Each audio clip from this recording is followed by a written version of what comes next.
Hidupku belakangan ini seperti salinan lembar skripsi yang kutulis berulang kali monoton, penuh coretan, dan rasanya ingin kuhapus semua lalu mulai dari awal. Hari itu, langit sore menampakkan semburat oranye pucat yang menyelinap masuk lewat jendela besar di lantai 2 perpustakaan kampus. Udara terasa tenang, bahkan terlalu tenang untuk ukuran jam pulang kuliah. Teman-temanku sudah sibuk dengan dunia masing-masing. Ada yang mempersiapkan seminar proposal, ada yang sibuk merayu dosen, pembimbing. Dan aku, duduk sendiri di meja sudut, memelototi laptop yang layarnya sudah mati sejak 20 menit lalu. Aku hanya lelah, bukan karena skripsi, tapi karena semuanya terasa sepi. Kupikir, mencari cinta sejati itu seperti dalam novel yang sering kubaca. Ada pertemuan tak sengaja, percikan di awal, lalu hubungan yang tumbuh perlahan. Tapi nyatanya, cinta bukan hanya tentang siapa yang datang, tapi juga siapa yang tinggal. Dan sejauh ini, belum ada satupun yang cukup berani bertahan. Maaf, ini bukunya jatuh. Aku mendongak. Seorang pria tingginya hampir menyentuh bagian atas rak buku menyerahkan sebuah buku padaku. Tangannya menjulur pelan, dan di balik kacamata bulat yang ia pakai, sepasang mata hitam teduh menatapku sebentar, lalu mengalihkan pandangannya sambil tersenyum. Terima kasih, ucapku pelan, masih sedikit kaget. Ia tersenyum lagi. Aku, lihat dari tadi kamu cari referensi untuk skripsi. Tentang sosiolinguistik, ya? Aku mengangguk pelan. Aneh, kenapa dia tahu? Maksudnya, aku juga pernah ambil topik yang sama waktu seminar. Jadi, aku familiar sama bukunya, lanjutnya cepat, seolah menyadari tatapanku yang penuh tanya. Nama aku Aji, katanya sambil mengulurkan tangan. Tanganku sempat ragu, tapi akhirnya kusambut juga. Hangat. Tidak terlalu erat, tapi cukup untuk membuat hatiku merasa sedikit hidup. Aku Anggi, jawabku sambil berusaha tersenyum. Ada jeda canggung sejenak, sebelum akhirnya ia duduk di kursi kosong di sebelahku. Kami mulai mengobrol tentang skripsi, tentang dosen killer yang sama-sama kami takutkan, tentang perpustakaan yang kini terlalu sepi sejak pandemi mereda, dan entah kenapa, aku merasa percakapan ini bukan basa-basi biasa. Ada sesuatu dalam caranya menatapku, tidak menilai, tidak menghakimi, hanya hadir. Jam terus berjalan tanpa terasa. Matahari mulai tenggelam di balik jendela besar, meninggalkan siluet langit yang perlahan memudar. Aku bahkan tak sadar sudah menyimpan ulang file skripsiku 3 kali, hanya karena tidak ingin menghentikan percakapan. Anggi, ucapnya pelan, kalau kamu butuh teman diskusi, aku sering di sini jam segini. Tapi nggak apa-apa juga kalau kamu lebih nyaman sendiri. Aku menoleh, dan untuk sesaat, aku menangkap kesungguhan dalam nadanya. Terima kasih, Aji. Aku mungkin akan butuh itu, jawabku lirih, nyaris berbisik. Dia hanya mengangguk, lalu berdiri sambil mengambil tasnya. Sampai ketemu lagi, ya, sampai ketemu lagi. Kata-kata sederhana, tapi menggantung di kepalaku semalaman. Malamnya, aku duduk di balkon kecil kamar kos, membawa secangkir teh hangat. Langit malam tak berwarna, hanya gelap pekat dengan bintang yang malu-malu muncul. Tapi pikiranku justru terang, dipenuhi satu nama yang terus terulang. Aji, aneh, aku tidak tahu banyak tentangnya. Tapi rasanya, aku tidak perlu tahu semuanya untuk merasa nyaman. Mungkin memang seperti itu, cinta sejati dimulai bukan dengan ledakan perasaan, tapi dengan ketenangan yang menjalar diam-diam ke dalam dada. Namun, suara lain dalam hatiku mulai berbicara. Bukankah kamu pernah merasa seperti ini sebelumnya? Dan akhirnya kamu terluka? Aku menghela napas. Hatiku tidak sepenuhnya bodoh, tapi kadang aku berharap bisa cukup bodoh untuk mencoba lagi tanpa takut jatuh. Keesokan harinya, Aku sengaja datang lebih awal ke perpustakaan. Laptopku sudah siap. Buku-buku tergeletak dan mataku terus mengarah ke pintu masuk. Tapi sampai matahari mulai condong ke barat, Aji belum juga muncul. Aku mencoba fokus menulis, tapi layar Word hanya berisi satu kalimat, bahasa membentuk realitas sosial. Lucu, kalimat itu seolah menyindirku. Karena sejak kemarin, realitas sosialku berubah hanya karena satu pertemuan. Ketika aku hampir menyerah dan berkemas, langkah kaki pelan terdengar mendekat. Dan suara yang sudah mulai akrab itu kembali menyapa. Kamu datang lebih awal hari ini. Aku menoleh cepat, hampir refleks. Ya, aku butuh referensi lebih banyak. Referensi atau alasan? Tanyanya sambil duduk.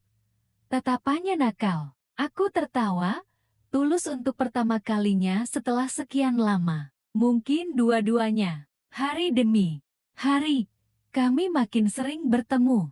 Kadang hanya sekadar menyapa. Kadang diskusi serius tentang teori sosiologi. Kadang duduk diam sambil membaca buku masing-masing. Tapi setiap pertemuan punya benang merah yang sama. Aku mulai menantikan kehadirannya. Entah sejak kapan, Aji menjadi bagian dari rutinitasku. Dari hanya menoleh saat dia datang, sampai menunggu pesan singkatnya setiap sore. Dia tidak pernah membuat janji, tapi selalu hadir tepat saat aku membutuhkannya. Tidak berlebihan, tapi cukup untuk membuat hatiku bertanya-tanya. Apakah ini awal dari sesuatu? Namun, di balik rasa yang mulai tumbuh, ada bisikan samar yang belum mau diam.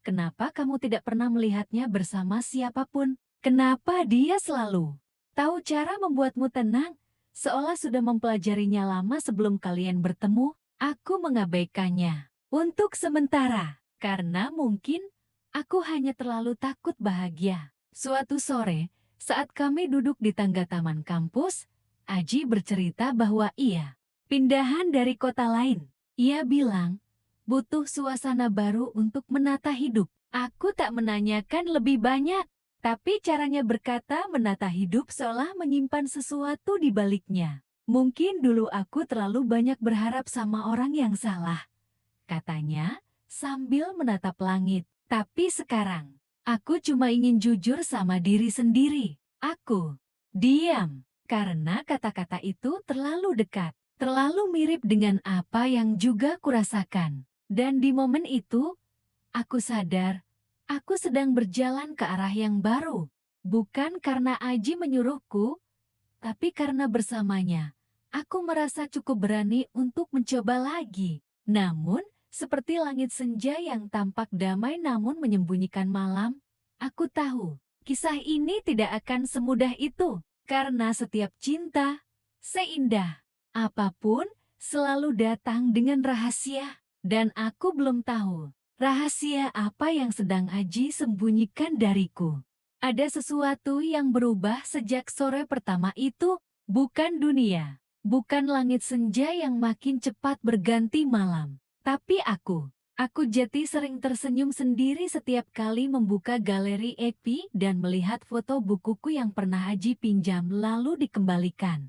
Dengan sticky note bertuliskan, "Terima kasih sudah mau baca buku yang sama dengan orang yang belum tentu kamu percaya." Mungkin terdengar aneh, tapi aku justru menyukai misteri yang ia simpan. Ada bagian dari diriku yang penasaran, namun tidak ingin buru-buru membuka semua. Seolah-olah, kalau aku tahu segalanya sekarang juga, aku akan kehilangan rasa berdebar itu. Hari ini, kampus lebih ramai dari biasanya. Ada seminar terbuka di aula barat. Aku ikut hadir, duduk di baris tengah, berusaha fokus pada pemateri yang menjelaskan tentang digitalisasi bahasa dalam media sosial. Tapi mataku malah sibuk melirik kanan-kiri, mencari sosok yang tidak pernah berjanji untuk datang. Saat seminar berakhir dan peserta mulai beranjak pergi, aku menyerah. Aku keluar aula dan menghela nafas panjang. Mungkin terlalu berharap memang tidak sehat, tapi seperti biasa seolah mengerti isi kepalaku Aji muncul di ujung tangga, membawa 2 gelas kopi dalam tangan. Aku tahu kamu suka kopi pahit, tanpa gula. Sama seperti kamu yang suka pura-pura. Tegar, katanya sambil menyodorkan 1 gelas. Aku terdiam sejenak sebelum akhirnya menerima. Kamu nyari tahu itu dari mana? Dari caramu menatap dunia. Kamu nggak suka manis yang dibuat-buat, katanya enteng. Aku terkekeh. Kamu itu bisa aja. Dia duduk di tangga, dan aku mengikutinya. Kami memandangi halaman kampus yang mulai sunyi. Mahasiswa sudah bubar. Angin sore berhembus pelan. Anggi, kamu percaya pada cinta yang bisa tumbuh pelan-pelan? Tanyanya tiba-tiba tanpa menatapku. Aku memutar gelas kopi dalam genggaman. Dulu iya, sekarang aku nggak tahu. Kenapa? Aku mengangkat bahu. Karena kadang makin pelan tumbuhnya, makin besar juga takutnya. Aji mengangguk, seolah mengerti betul apa yang kusimpan dalam hati. Aku juga pernah takut, tapi kalau terus takut, kapan bisa bahagia? Kalimat itu diam-diam menusukku. Aku tidak menjawab, hanya menatap matanya yang kini mengarah padaku. Hangat, jujur, tapi tetap saja ada kabut di baliknya. Malamnya, di grup chat kampus, Dira tiba-tiba mengirim pesan ke aku pribadi. Dira, Ang, lo dekat ya sama cowok baru yang sering di perpus itu? Aji namanya. Aku sempat ragu untuk membalas. Tapi akhirnya aku ketik. Aku. Iya. Kenapa emangnya? Beberapa detik, belum ada balasan. Tapi centangnya sudah 2. Dira pasti membacanya. Entah kenapa, dadaku berdegup kencang. Kenapa pertanyaan itu terdengar seperti peringatan? Beberapa menit kemudian, Dira membalas. Dira, enggak, cuma nanya aja. Hati-hati, ya. Aku menggigit bibir. Kalimat itu terlalu datar untuk disebut basa-basi, tapi terlalu kabur untuk disebut tuduhan. Hati-hati, maksudnya apa? Esoknya, aku kembali bertemu Aji di perpustakaan. Dia seperti biasa, ramah, tenang, dan hadir tanpa diminta. Tapi sekarang, ada bagian dari diriku yang mulai mengamati dengan lebih hati-hati. Caranya tertawa, nada bicaranya, bahkan jeda di antara kata-katanya. Kami duduk di meja yang sama. Kali ini membahas data penelitianku yang belum lengkap. Kalau kamu pakai pendekatan naratif, kamu bisa gali pengalaman individu lebih dalam. Sarannya sambil membuka buku tebal di depannya. Kamu jago ya soal ini. Kok bisa? Aji tersenyum. Mungkin karena aku pernah ngalamin juga. Waktu dulu, kalimatnya terhenti. Dia menatapku sebentar, lalu menutup buku. Dulu kenapa? Tanyaku pelan. Aji menghela napas. Nggak penting. Yang penting sekarang. Aku ingin mendesak, tapi ragu. Aku belum siap dengar jawabannya. Dan anehnya, aku juga belum siap untuk kecewa. Waktu berlalu lebih cepat saat kita bahagia, tapi lebih pelan saat kita mulai ragu.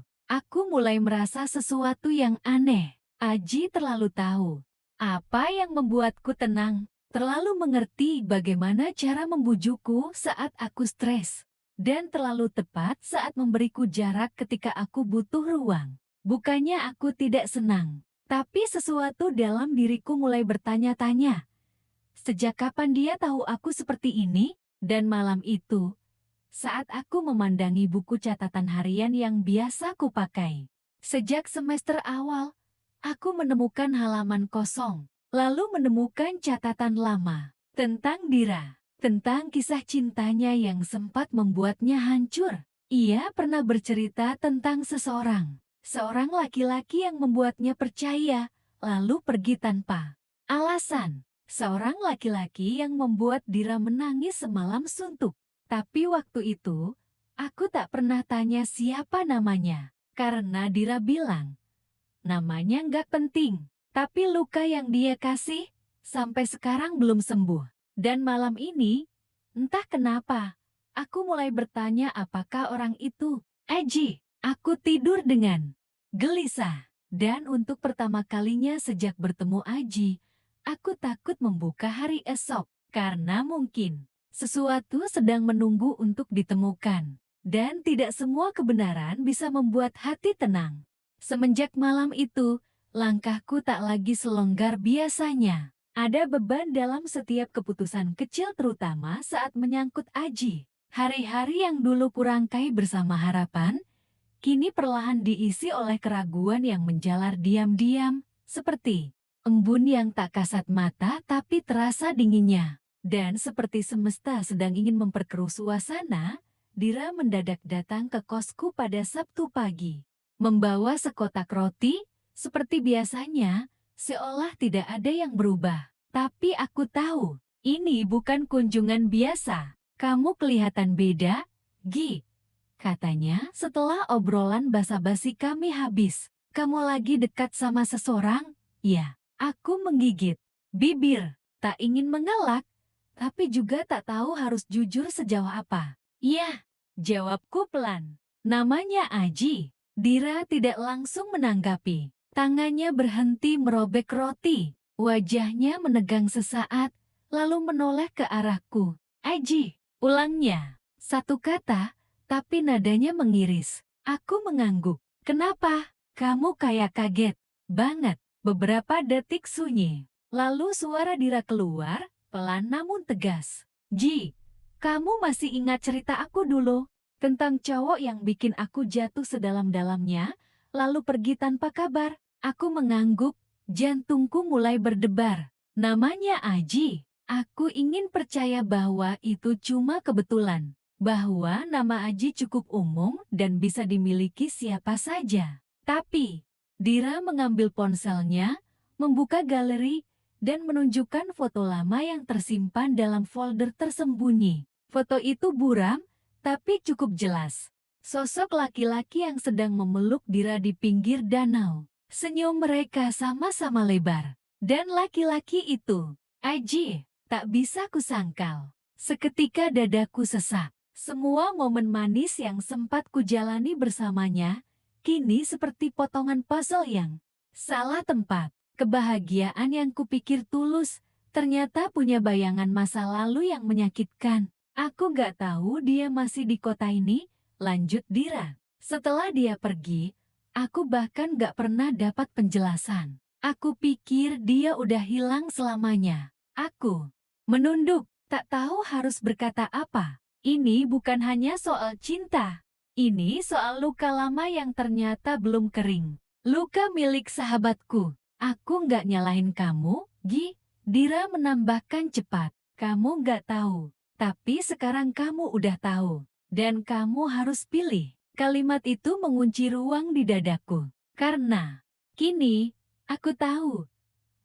Mencintai Aji berarti menyakiti Dira. Tapi melepaskan Aji berarti kehilangan satu-satunya alasan aku mulai percaya lagi. Hari itu, aku tidak ke perpustakaan. Aku duduk di kos, memandangi notifikasi yang masuk satu persatu dari Aji.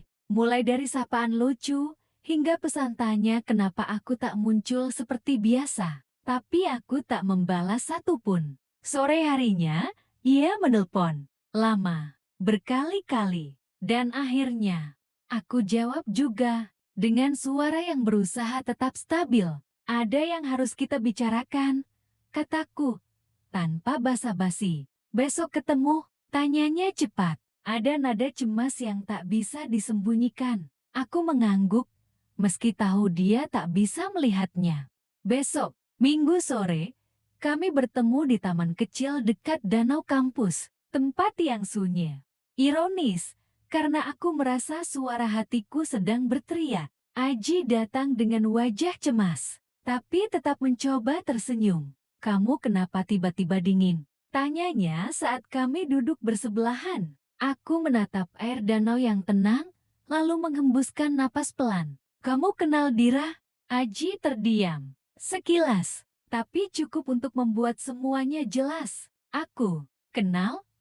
Jawabnya akhirnya. Dulu, dia sahabatku, kataku lirih. Dan dia belum sembuh dari luka yang kamu tinggalkan. Aji tertunduk. Tangannya mengepal di pangkuan Anggi. Aku nggak pernah berniat nyakitin dia. Aku dan Dira kami jalanin hubungan yang salah dari awal. Aku pergi karena aku tahu kalau diterusin, semuanya akan makin rusak.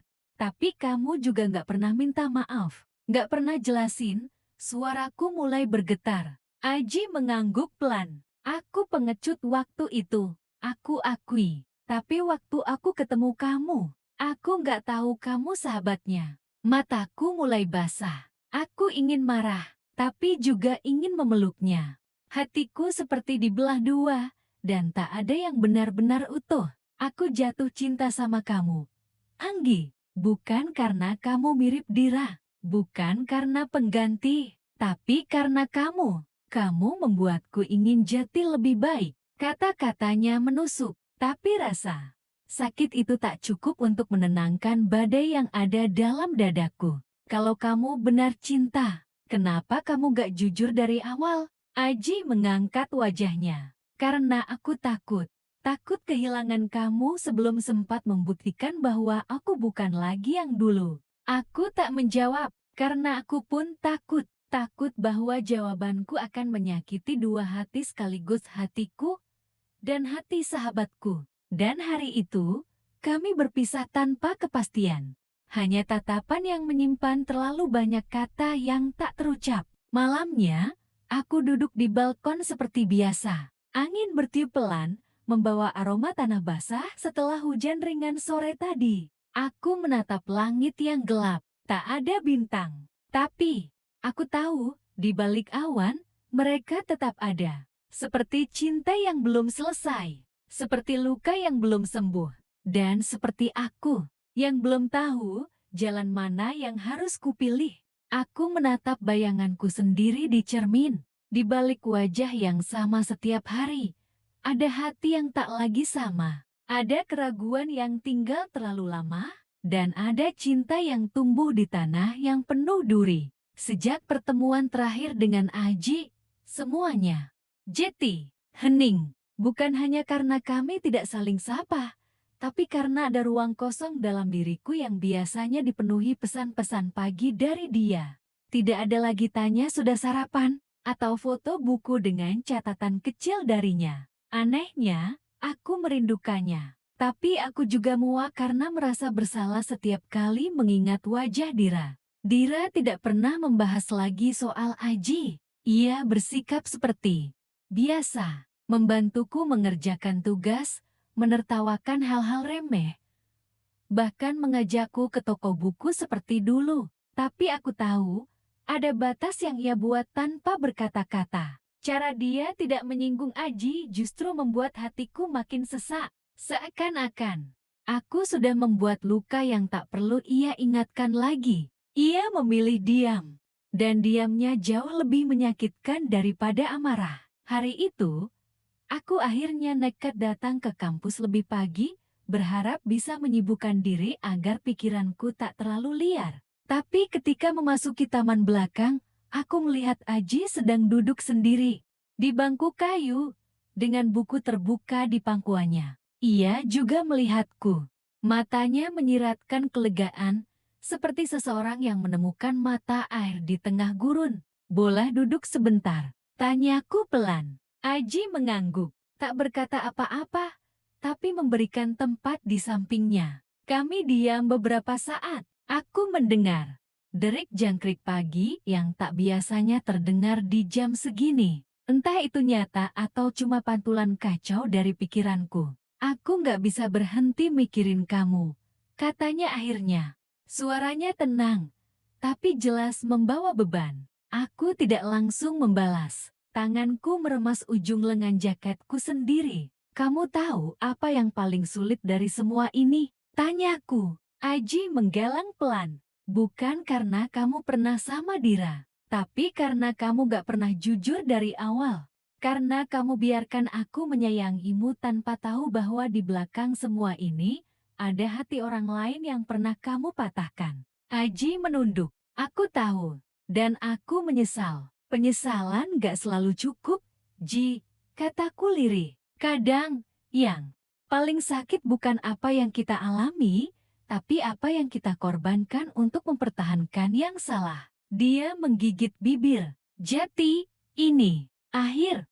Aku memandangnya, dan untuk pertama kalinya, aku melihat Aji bukan sebagai pria yang membuatku berbunga-bunga, tapi sebagai manusia biasa yang pernah salah, dan masih mencoba untuk berubah.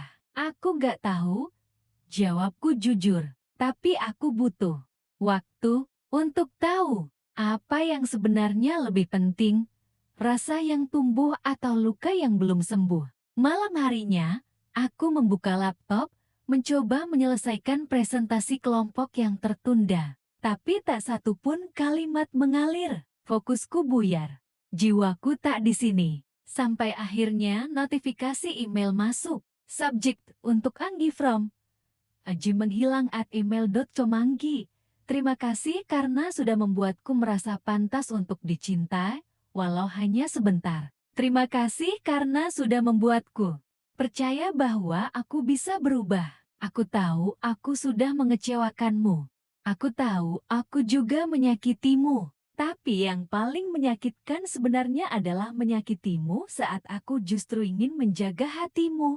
Aku akan pergi untuk sementara. Bukan untuk lari, tapi untuk memberimu ruang. Dan mungkin, memberiku kesempatan menjadi seseorang yang kamu butuhkan, bukan cuma yang kamu inginkan. Doakan aku jadi versi yang lebih baik, entah untuk kamu atau bukan.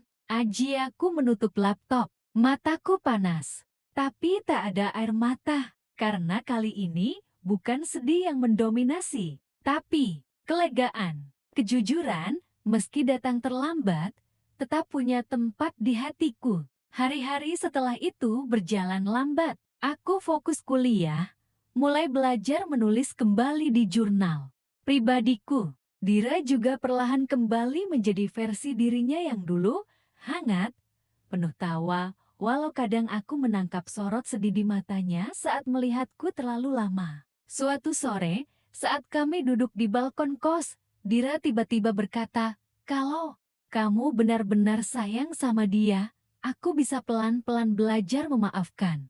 Aku menoleh, terkejut. Dira, dia tersenyum, walau matanya berkaca. "Aku cuma nggak mau kamu menyesal karena milih aku. Dan aku juga nggak mau kita saling kehilangan. Karena aku tahu, rasa sayang itu bukan sesuatu yang bisa disuruh pergi." Aku memeluknya erat. "Terima kasih," bisikku. "Anggi, lanjutnya, cuma jangan sampai kamu milih siapapun kalau ternyata kamu belum berdamai sama diri sendiri."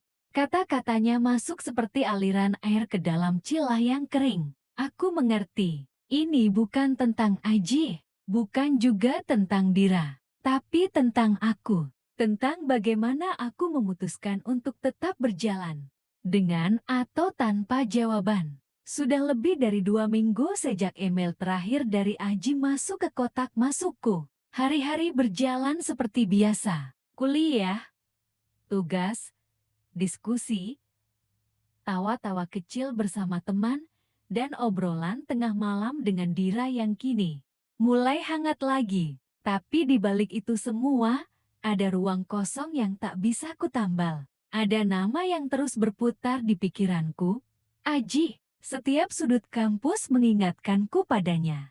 Tempat kami berteduh saat hujan pertama turun, kursi taman tempat ia membaca novel sembari menungguku selesai kelas, hingga halte kecil tempat ia pertama kali genggam tanganku dengan gugup. Kini semuanya hanya kenangan, tapi luka yang ia tinggalkan, anehnya, belum pergi.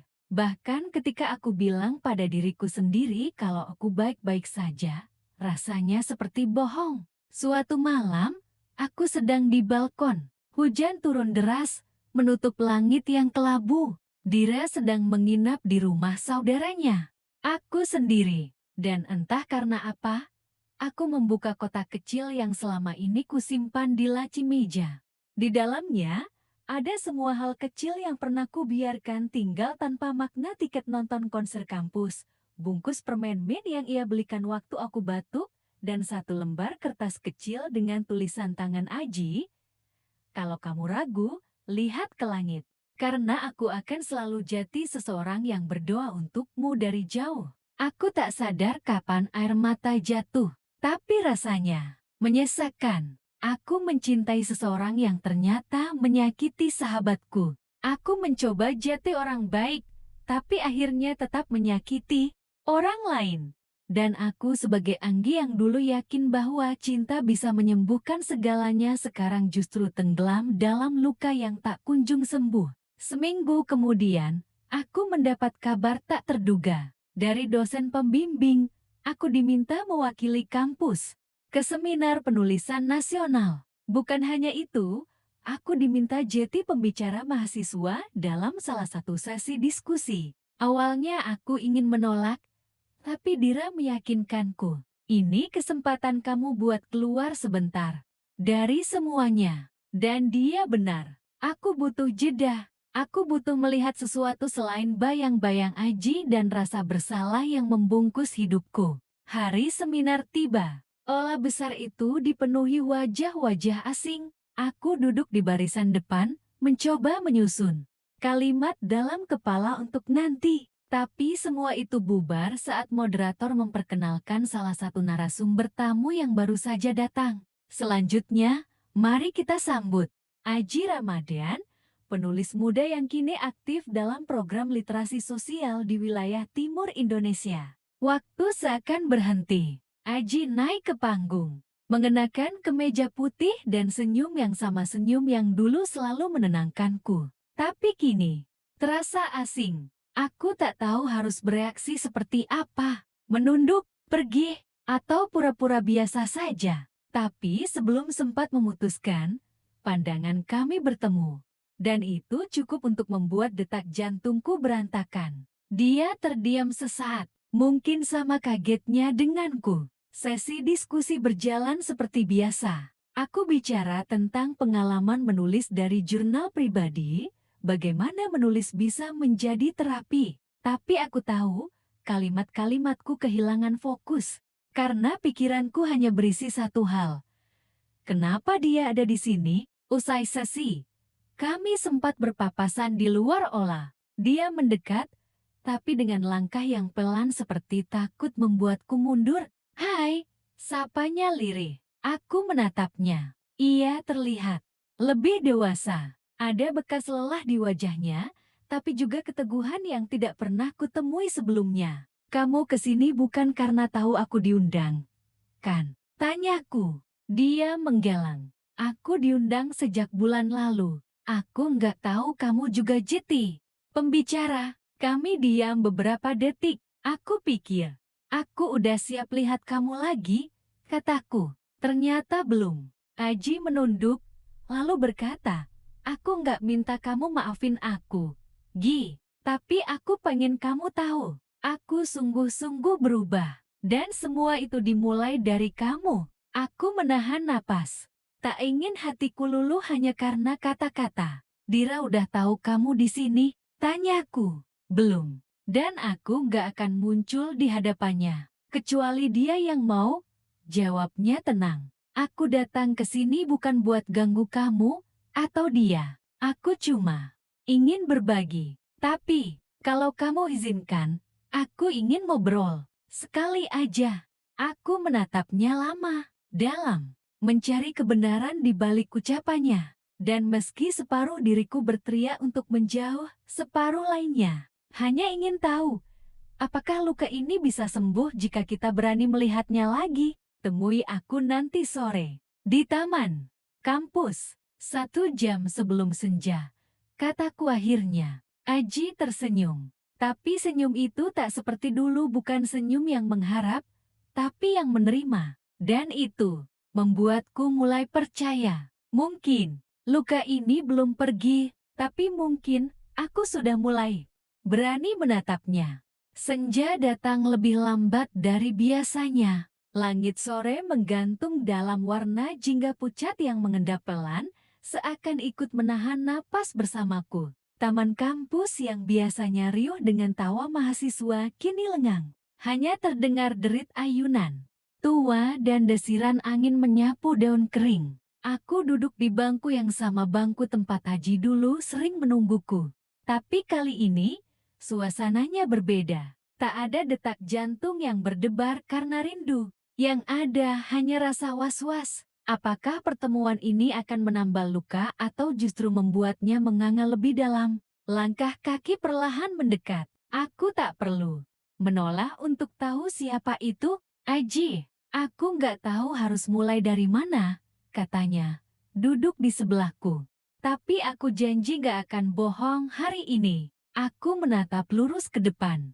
Baik, mulailah. Ia menarik napas panjang. Waktu aku pertama kali lihat kamu di taman ini, aku gak tahu kamu sahabatnya Dira. Aku gak tahu siapa kamu. Yang aku tahu, kamu duduk sendiri, menulis sesuatu, dan senyummu, entah kenapa, bikin aku pengen berhenti kari. Aku diam, tapi mendengar itu, hatiku bergetar. Aku ingat hari itu. Hari pertama kami bertemu. Aku dan Dira memang pernah pacaran. Tapi itu, bertahun-tahun lalu. Saat aku masih bodoh dan belum tahu apa-apa soal mencintai dengan benar. Kami putus karena aku menghilang. Karena aku gak cukup berani bertahan. Kenapa?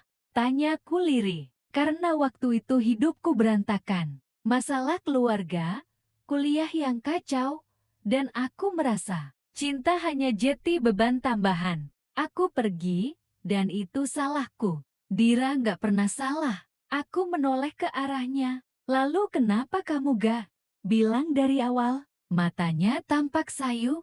Karena saat aku tahu kamu temannya Dira, semuanya sudah terlambat. Aku udah jatuh cinta. Dan aku takut kehilangan semuanya sekaligus. Air mataku jatuh, bukan karena marah, tapi karena lelah menyimpan semua ini sendiri. Aku nggak minta kamu pilih aku sekarang, Gi. Aku cuma ingin kamu tahu semuanya. Aku ingin jujur, meski kejujuranku datang terlambat. Kami duduk dalam diam, hanya suara angin yang menemani. Aku mencoba mengurai semuanya. Rasaku pada Aji, rasa bersalah pada Dira, rasa bingung pada diriku sendiri. Dira tahu kamu di sini sekarang? Tanyaku akhirnya. Sudah, aku kirim pesan padanya sebelum ke sini. Aku bilang aku mau ketemu kamu.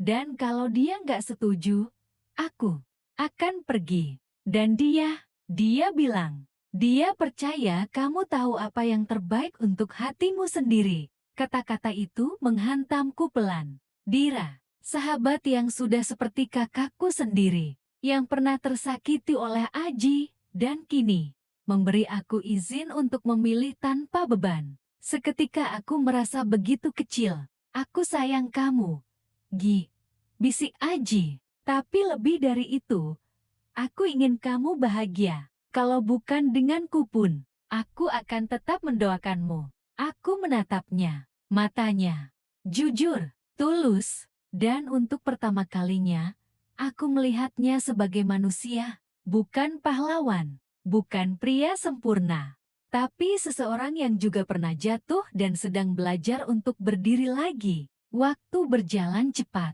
hari mulai gelap. Sebelum pulang, aku berdiri, lalu berkata, aku nggak bisa jawab sekarang, bukan karena aku ragu sama rasaku, tapi karena aku belum selesai berdamai dengan diriku sendiri. Aji mengangguk. Aku akan menunggu. Tanpa batas waktu, aku melangkah pergi. Kali ini, tanpa tangis, tanpa luka yang berdarah. Karena aku tahu, hatiku sedang menuju pemulihan. Dan kadang, langkah menuju bahagia memang harus diawali dengan keberanian untuk memilih.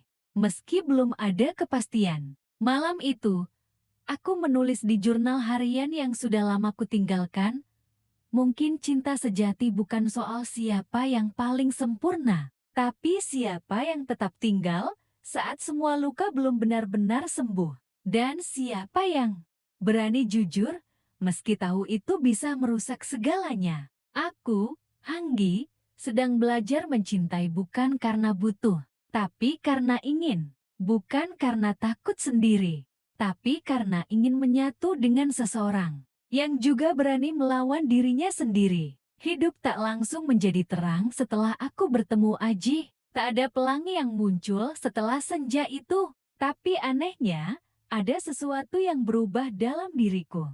Aku berhenti berlari dari rasa sakit. Aku mulai menerima bahwa mencintai seseorang tidak selalu harus berujung bersama. Bahwa dalam hidup, kadang luka adalah bagian dari proses yang harus dilewati, bukan untuk dilupakan, tapi untuk disembuhkan. Sudah 2 minggu sejak pertemuanku dengan Aji di taman kampus. Sejak saat itu, kami tidak bertemu lagi. Tapi aku tahu dia ada. Tak lagi menekan atau meminta kejelasan. Ia hanya diam dalam doanya. Dan aku menghargai itu lebih dari apapun. Hubunganku dengan Dira justru makin erat. Suatu malam, kami duduk berdua di kamar kos. Lampu redup. Aku menulis jurnal, sementara dia mengoleskan masker di wajahnya. Jeti, kamu masih cinta sama dia? Tanyanya pelan, tanpa menoleh. Aku menghela napas. Ya, dia diam sejenak, lalu tersenyum. Aku juga, dulu cinta banget sama dia. Gi, tapi bukan Aji yang aku rindukan. Melainkan diriku yang dulu, yang masih percaya cinta itu cukup tanpa kompromi. Aku memandangi wajahnya. Untuk pertama kalinya, aku merasa benar-benar didengar dan dimaafkan. Maaf, Dir, aku nggak pernah niat nyakitin kamu, kataku, nyaris berbisik. Dira menoleh dan menepuk tanganku. Aku tahu, kamu juga terluka, Gi, dan aku nggak mau kita saling salahin. Karena sejujurnya, aku bahagia kamu bisa jujur. Itu lebih penting dari apapun. Air mataku mengalir, bukan karena sedih, tapi karena rasa syukur yang meluap-luap. Hari-hariku kembali normal, meski tidak lagi sama. Aku lebih sibuk sekarang, mengurus naskah tugas akhir, bantu kegiatan kampus, bahkan sesekali jadi narasumber untuk kelas menulis junior. Tapi setiap malam, ketika aku membuka jurnal, Aji tetap muncul dalam tulisanku. Ia seperti fragmen yang tak pernah benar-benar pergi. Tapi kali ini, bukan sebagai sosok yang kutunggu, melainkan kenangan yang kupeluk dengan tenang. Suatu sore, aku mendapat pesan dari Aji. Gi, minggu depan aku kembali ke timur. Proyek literasi di sana berlanjut. Aku senang bisa bertemu kamu. Kemarin, kalau kamu sempat, aku ingin pamit baik-baik. Aku menatap layar ponsel lama, lalu menulis balasan. Aku akan datang untuk pamit juga, tapi bukan untuk mengakhiri, melainkan untuk memberi restu pada semua yang pernah kita lewati. Kami sepakat bertemu di tempat yang sama, taman kampus. Langit mendung, tapi tidak hujan. Udara sore cukup hangat. Aji datang lebih dulu. Kali ini, dia membawa 2 gelas kopi susu favoritku. Khasnya, tidak terlalu manis, tidak terlalu pahit. Aku masih ingat kamu suka yang tengah-tengah, katanya sambil tersenyum. Aku tertawa kecil. Ya, karena aku nggak pernah tahu cara memilih ekstrim. Kami duduk, tak banyak bicara, tapi tak ada kecanggungan seperti dulu. Terima kasih sudah datang, ucapnya. Aku mengangguk. Terima kasih juga. Sudah jujur, itu nggak mudah. Dia menatapku. Aku akan terus nulis, Gi. Mungkin tentangmu juga, tapi bukan untuk kembali. Hanya untuk mengingat bahwa aku pernah jatuh cinta seindah ini. Aku memejamkan mata. Kalimat itu menenangkan. Aku juga akan terus nulis. Mungkin tentangmu juga. Tapi sebagai tokoh yang akhirnya kutinggalkan dengan tenang, bukan karena benci, tapi karena aku memilih pulih. Aji tersenyum. Aku bangga sama kamu. Dan saat itu, aku tahu, tidak semua cinta harus berujung pada kata selamanya. Ada cinta yang cukup sampai di sini. Cinta yang tidak kita genggam erat, tapi kita doakan dari jauh. Sebelum pulang, Aji berdiri dan menatapku. Kalau suatu saat kamu butuh seseorang yang mengingat caramu tertawa, Kamu tahu aku ada. Aku tersenyum. Dan kalau kamu butuh tempat untuk kembali, kamu tahu aku pernah jati rumah. Dia melangkah pergi tanpa menoleh. Dan aku tetap duduk, menatap langit yang mulai gelap. Tapi, hatiku tenang. Karena hari ini, aku tidak kehilangan siapa-siapa. Aku justru menemukan diriku sendiri. Musim berganti tanpa pernah meminta izin. Seperti hati manusia yang pelan-pelan berubah, tak pernah bisa dipaksa untuk tetap sama. Dan aku, Anggi, berdiri di antara waktu yang terus berjalan, menyadari bahwa hidup memang tidak selalu harus punya jawaban. Asalkan kita cukup berani untuk jujur pada pertanyaan yang ada di dalam diri. Sudah sebulan sejak Aji pergi ke timur Indonesia. Tak ada pesan rutin, tak ada video call, dan aku pun tak merasa perlu mencarinya. Bukan karena melupakan, tapi karena aku sudah melepaskan. Kini, aku lebih sibuk dari sebelumnya. Tugas akhirku sudah hampir selesai. Aku sering bolak-balik ke perpustakaan, ikut diskusi kelompok, dan bahkan sesekali mengisi seminar kecil untuk adik tingkat.